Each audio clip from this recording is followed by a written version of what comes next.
Today, we're going to look into a question that every single one of us have asked, including myself. It's a question that many have wrestled with for years, some people their entire lives. As a matter of fact, for some of you, this question marked the beginning of the end of your faith journey. And hopefully today we can change that. And the question is this: why would a good God allow bad things to happen?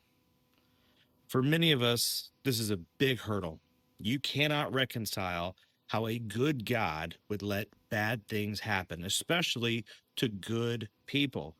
I mean, how can God, if he's good, allow earthquakes, tornadoes, fires, cancer, miscarriages?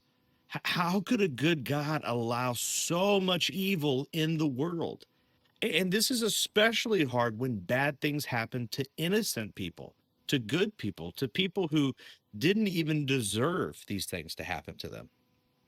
If that's been a hang up for you, the Apostle John would say, hey, time out, hang on, just give me a second. Because John, I saw something that I think might help you with that dilemma. I saw God in a body deal with tragedy, and I saw how he felt in that moment, and I also saw what he did. So let me tell you a story. Today, we are finishing up our very first series on our Dark Horse channel called Signs. And we have been studying the book of John because John is a very unique account.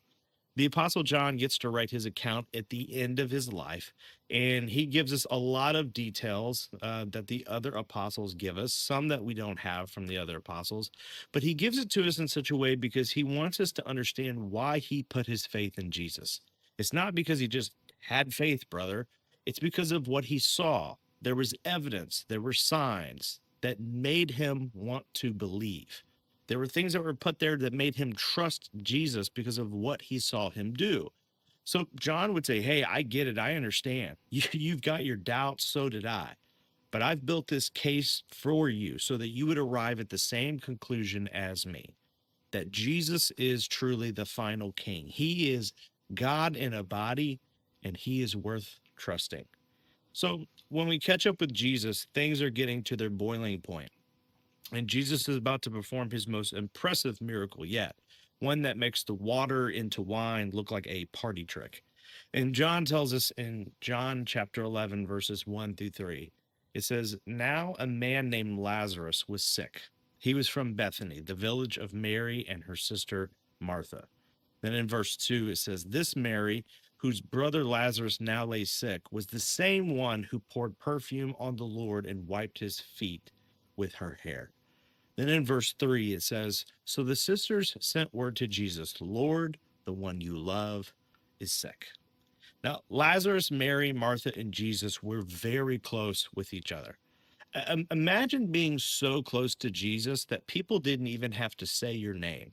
All they had to do is go up to Jesus and say, hey, Jesus, the one who you love. And immediately your name would pop in his head. That's exactly how Jesus felt about Lazarus. Jesus, the one that you love, is sick. And he knew right then and there it was his friend, Lazarus. So when Jesus heard this, it says this in John chapter 11, verse 4. When he heard this, Jesus said, this sickness will not end in death. Now, that sounds really hopeful to the people who were there, but actually, Lazarus had already died at this point. In fact, Jesus knew that, but Jesus also knew that this story wasn't over yet and how it was going to end. Then it says in verse 4, when he heard this, Jesus said, this sickness will not end in death. But then he says this, no, it is for God's glory, so that God's Son may be glorified through it. If you didn't catch last week's message on the paralyzed man at the pool, I encourage you to go back and listen to it. But there was one comment or statement that I made in the middle of that message, and it was this: not all pain happens on purpose, but all pain can serve a purpose. Let me say that again. Not all pain happens on purpose, but all pain can serve purpose. The point was this: God doesn't cause bad things to happen, but he can use anything to display his glory and to bring about good. And in this moment, Jesus nor God nor the Holy Spirit, they didn't bring this upon Lazarus. It just happened. But Jesus was saying in that moment, I'm not behind this, but I'm going to use this. And right after that, John adds a note in his gospel, and it's an important note that he adds in verse 5. In John chapter 11, verse 5, he says, Now Jesus loved Martha and her sister and Lazarus. Why is this such an important note that you can't just gloss over? Why does John tell us this at all? Because after this, what happens next? Jesus doesn't look like he loves them at all. But John wants us to understand he did love them very, very much. What he does next is super, super painful, but there is a purpose behind it. And actually, you should feel grateful because that purpose is actually you. In John chapter 11, 5 through 6, it says, Now Jesus loved Martha and her sister and Lazarus. So when he heard that Lazarus was sick, he stayed where he was for 2 more days. So Jesus hears that Lazarus is sick, and actually Lazarus had already died, but he doesn't go to Lazarus and the family. He stays right where he is. Why? So that he could perform a sign, a miracle, so that he could point to something special. He stages this sign in particular with you and I in mind for anyone in the future who would go through tragedy and wonder in the middle of tragedy, where in the world is God? Especially when bad things happen. So he orchestrates this miracle, this sign for you and me so that we would know something. And then in John chapter 11, verse 7, it says, And then he said to his disciples, Let us go back to Judea. Now, this didn't sound good to the disciples because the last time that they were there, they had tried to stone Jesus. Again, if you haven't been tracking along, we're getting very, very close to the death of crucifixion of Jesus. And so things were kind of tense at that moment. And they didn't want to go back into Judea because they could possibly die as well. So in John chapter 11, verse 8, they say, But Rabbi, a short while ago, the Jews there tried to stone you, and yet you are going back? Question mark. And Jesus says this in John chapter 11, verses 9 through 10. Jesus answered, Are there not 12 hours of daylight? Anyone who walks in the daytime will not stumble, for they see by this world's light. Then in verse 10, it says, It is when a person walks at night that they stumble, for they have no light. Now, I am about as confused over that as you are. That just sounds like a riddle. It makes zero sense. They, you, I are all going, What are you talking about, Jesus? What does that have to do with anything that we were just talking about with Lazarus? But as this unfolds, you could start to put together what Jesus is saying, and it's very clear. He was saying time is running out. Jesus knew what was coming next and that the time of his influence was almost gone. And so they needed to see what was coming next. This was an important opportunity. Again, God didn't cause this, but Jesus was going to use it. So Jesus in this moment is basically saying, guys, you need to follow the light of the world while you can follow the light of the world. You're in the presence of God and God is here, but that time, it is about up. And if you stay where you are, if you stay here, if you don't go back with me to Judea out of fear, you are going to miss an opportunity to see the light of the world. So come on, boys, we got to go back to Judea. So perhaps in that moment, Jesus is saying, guys, if you refuse to follow the light of the world, you will stumble around in darkness for the rest of your life. But if you will follow me, if you will follow me into Judea, I'm telling you what, the author of life is going to show you how to live life to the fullest. You know, Richard Dawkins is one of the lead atheist writers of our time, and he's published a ton of stuff on atheism. And in his own words, Richard Dawkins said this: There is at bottom no design, no purpose, no evil, no good, nothing but blind, pitiless indifference. And here's the thing, I would agree with Mr. Dawkins. There is at the bottom no design, no purpose, no evil, no good when you are a part of the light of the world. Apart from the author of life, yeah, life will seem meaningless. You will spend your entire life trying to piece things together that you will never be able to piece together. Apart from God, you can do nothing. And a lot of times, apart from God, you feel nothing. So I would agree. And that's exactly Jesus's point to them. Follow me, because apart from me, what is there? And then in verse 11, they say this. After he had said this, he went on to tell them, our friend Lazarus has fallen asleep, but I am going there to wake him up. And in verse 12, they say this. His disciples replied, Lord, if he sleeps, he will get better. The disciples are under the impression that Lazarus is just sick and needs to rest. And they're going, hey, Jesus, yes, he's asleep. Let him sleep. If he sleeps, he's going to get better. That's how you get better from things like this. And then in John chapter 11, verses 13 through 14, it says, Jesus has been speaking about Lazarus's death, not him getting well from his sickness. But his disciples thought he meant natural sleep. And then in verse 14, it says, so then he told them plainly, guys, Lazarus is dead. This must have been so confusing at that time to follow Jesus. Hey, guys, let's go wake up Jesus. No, Jesus, like, we should let him sleep so that he heals up. And then Jesus is like, no, I'm saying he's dead. He's definitely dead. Okay, then Jesus like, then why did we not leave like a couple days ago? And Jesus is like, because great opportunity for a sign. All right, come on, let's go. And so in the middle of this, in verse 14, it says, so then he told him plainly, Lazarus is dead. But then in 15, it says, and for your sake, and here's the thing, for your sake and for my sake, this is what Jesus says. And for your sake, I am so glad I was not there, so that you may believe. But let us go wake him. Don't miss this. Jesus in that moment was speaking directly to you, and John was writing it down. Jesus said, I let this happen so that you in every generation would have a reason to believe. I did this for your sake, for the sake of every parent who's buried a child, for every parent who's had a miscarriage, for every husband who's buried their wife, for every friend who's had to say goodbye to a friend, for every little girl who has lost her grandpa.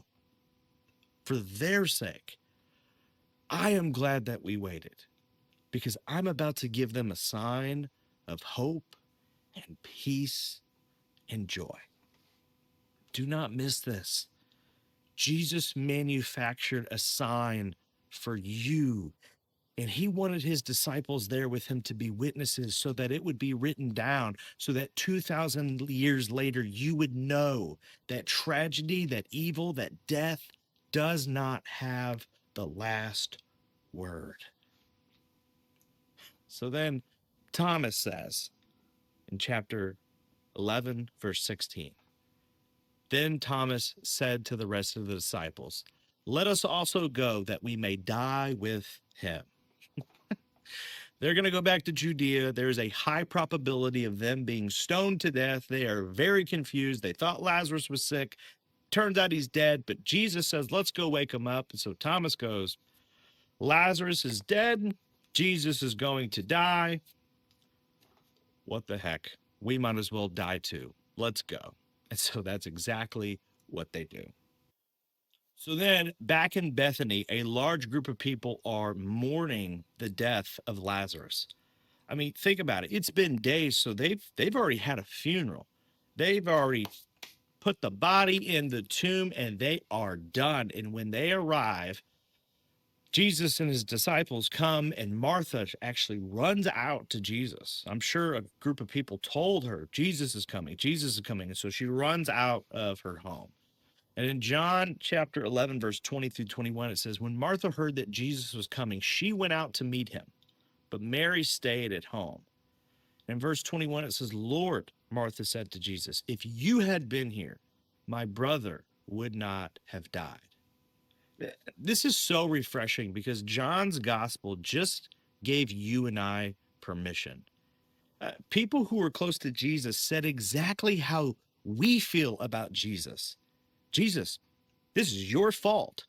You could have stopped this, but you didn't. And Jesus, you know what he does in that moment? He takes it. He doesn't get mad at anybody. He doesn't get mad at Mary or Martha for their emotions. If there's nothing else you hear today, I want you to hear this. Jesus can take your pain, your anger, and all of your emotions. In fact, he wants it. Because here's the thing. He wants the real you, and he wants a real relationship with you. So Jesus, who is the revelation of what God is really like, wants your honest feelings. So here's the thing that's great about this. If you're mad at God, God says, give it to me. I can take it. If you're upset with me, tell me about it. Come on, I can take it. You can run out the house and you can yell at me. It's okay. I understand. And then in verses 22 through 23, it says, but I know even now God will give you whatever you ask. And Jesus says in verse 23, Jesus said to her, your brother will rise again. Well, now here's the thing. Now Mary assumes that he's going into preacher mode, you know? And so it says next in verse 24, excuse me, not Mary, Martha. In verse 24, it says, Martha answered, I know he will rise again in the resurrection at the last day. So here's the thing. Martha says, yeah, I know, Jesus. I know my brother will rise again. I know that in the end, when you return, you've told us the end of the book and how the story ends. When you return, my brother will rise again. I will see him in heaven, right? But she doesn't believe for a minute that he's going to be raised to life. Why? Because I don't know. That would be crazy. That would be impossible, right? Right? But then Jesus says it clear as day. In verse 25 and 26 of chapter 11, Jesus says to her, I am the resurrection and the life. The one who believes in me will live, even though they die. And whoever lives by believing in me will never die. Do you believe this? This is the thing that separates Jesus from every other prophet, from every other teacher. Jesus says, you guys keep missing it. I am the resurrection and the life. The light has come to the world, and because of me, death is simply a door. Death is simply a transition. It isn't the end. But nobody understands that yet because they hadn't seen it. They'd only heard about it. And so she's confused. And if you and I were there, we would have been confused too, because it doesn't make any sense. And it's even hard for us to believe now. It's hard for any of us to wrap our heads around. But Martha simply goes back to what she knows. The one thing she believes, even if she doesn't believe it all, the one thing that she believes, the one thing that she goes back to, the one thing that we've talked about consistently in this series is this. I don't have to understand everything to believe something. And Martha believes there's something to Jesus, that even though she doesn't understand how it's going to happen, she knows because of the evidence she's seen so far that she can trust Jesus. So in verse 27, she says, yes, Lord, I believe that you are the Messiah, the Son of God, and who is to come into the world. Jesus, I don't know what's going to happen next. I'm not even so sure of what you're talking about or the timeline of it all. I don't even know what's possible anymore. I don't know what to expect, but I believe you are the final king. And this is your time to reign. I believe you will always have the last word, and I have put my faith in you. And so, God, I am trusting you. I will be obedient to you. This is genuine faith. This is what faith should be. Faith is, I don't have all the answers, but I'm going to trust you. Faith isn't about having zero doubts. We're all going to have we're going to have doubts at times. That's impossible to eliminate. But faith is saying, I don't fully understand it and I don't completely get it, but I'm all in and I will follow and I will trust you. And Martha, man, that's all she needed. She just needed to know who Jesus was in order to follow through with what he asked her to do next. Then in verse 33, it says, when Jesus saw her weeping and the Jews who had come along with her also weeping, he was deeply moved in spirit and troubled. Do you know what Jesus revealed about God in this moment? God is emotionally invested in your emotions. Think about this. God is not a distant God up there and away from us. What this tells us is that when you're sad, he notices and he's moved. When you're angry, he notices and he's troubled. When you're anxious, he notices and he cares. And what happens next is incredible. What happens next is the reason Peter, who was also there, what happens next is the reason that Peter would eventually write in 1 Peter chapter 5, verse 7, Peter would eventually write, cast all your anxiety on him because he cares for you. How in the world do you know that he cares about me, Peter? And Peter would go, because of what I saw, because I'm telling you, he doesn't just see it, he feels it too. I saw him care because of what I saw with my own eyes at the grave of Lazarus. I'm telling you, I was there the day that God showed up in a body. And when Mary and Martha's heart was broken, I saw what he did and he was deeply troubled. And I can tell you, because I saw it with my own eyes, God cares. He is not cold. He is not static. He is moving through life with us. And I can tell you that because of what I saw Jesus do next. And what comes next? Probably the most famous two-word piece of scripture in the entire Bible. You probably already know what it is.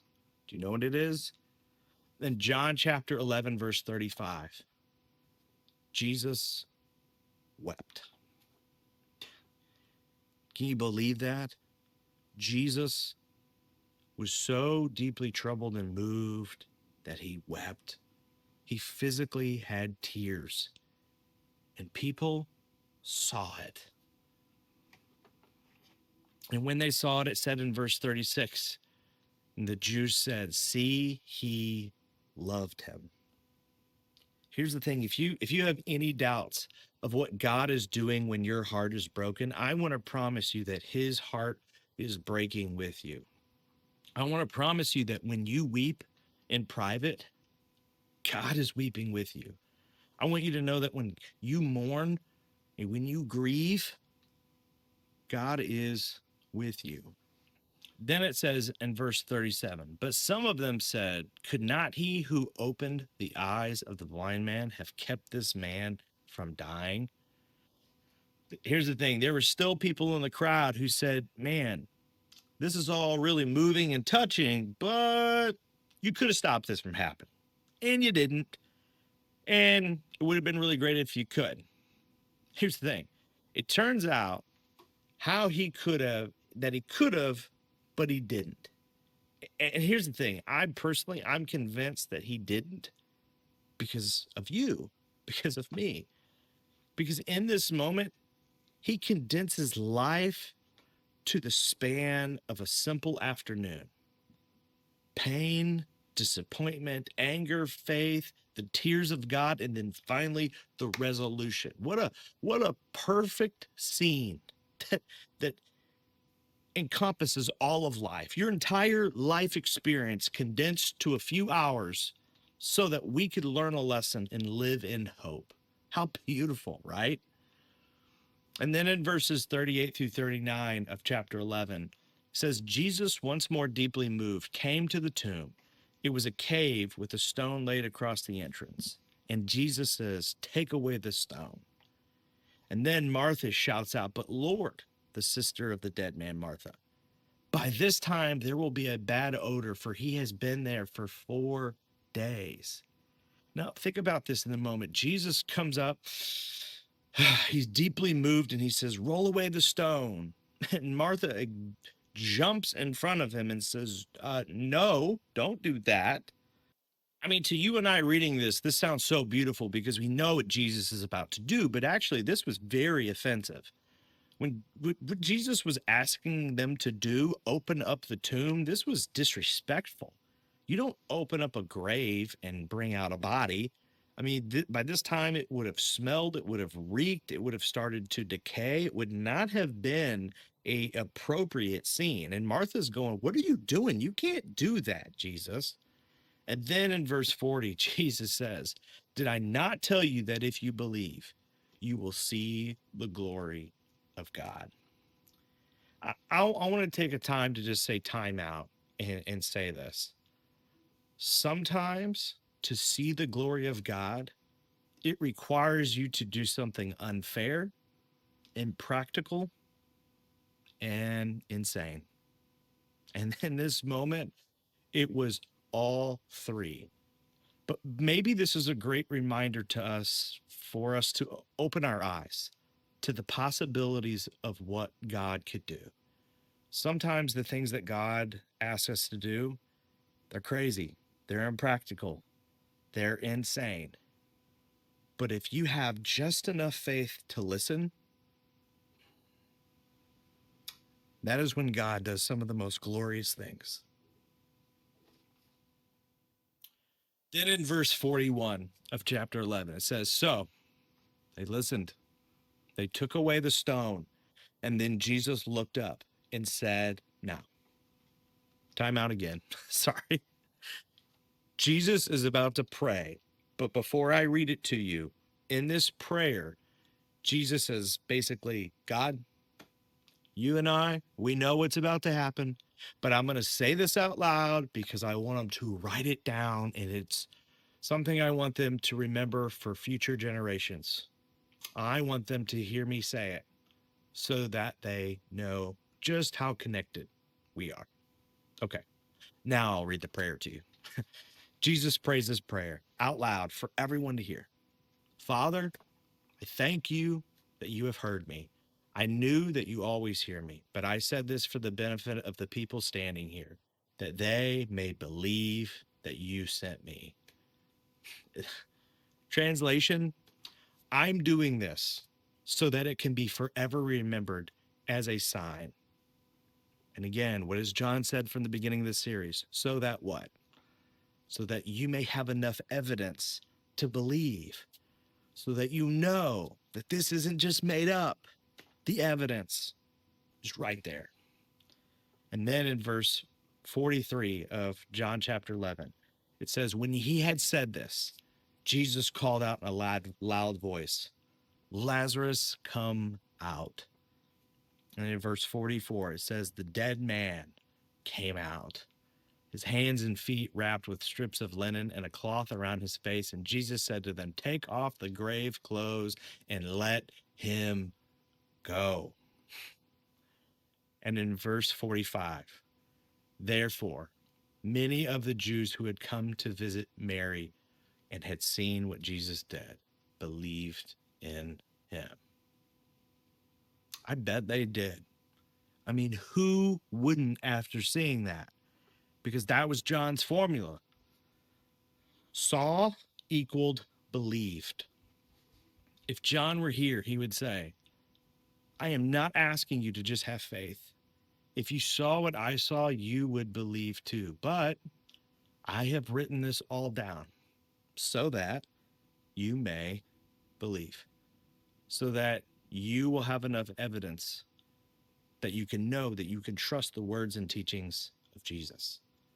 So let's go back to our question that we started with. How can a good God allow evil things to happen? I want you to catch this.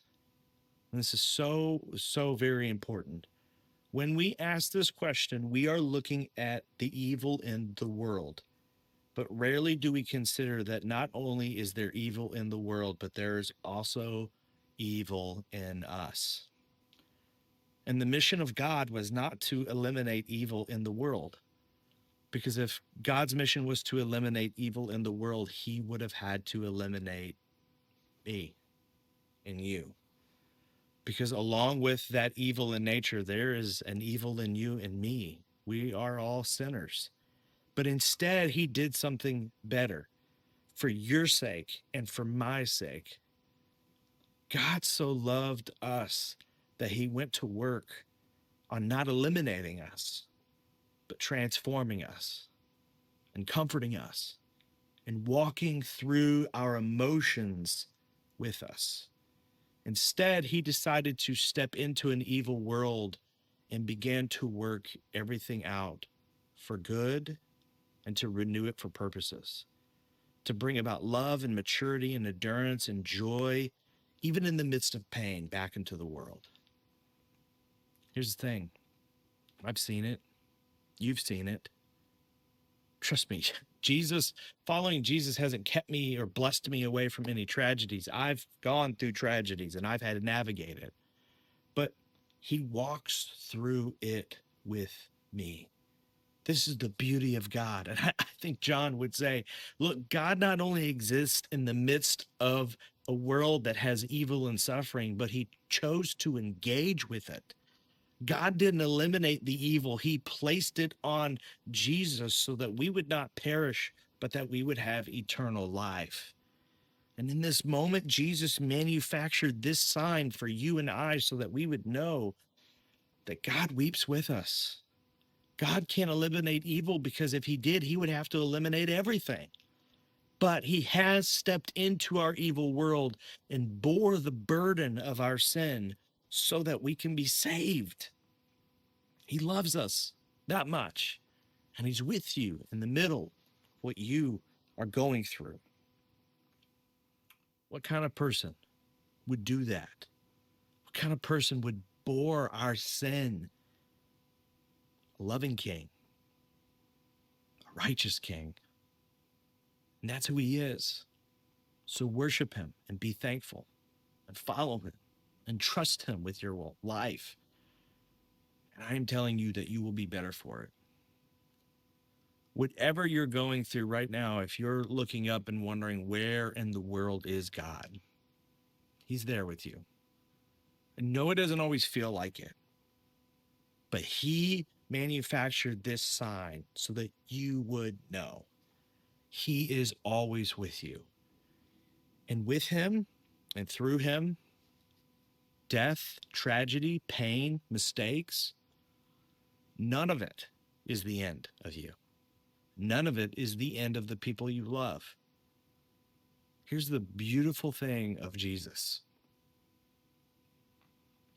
With him, there is always new life.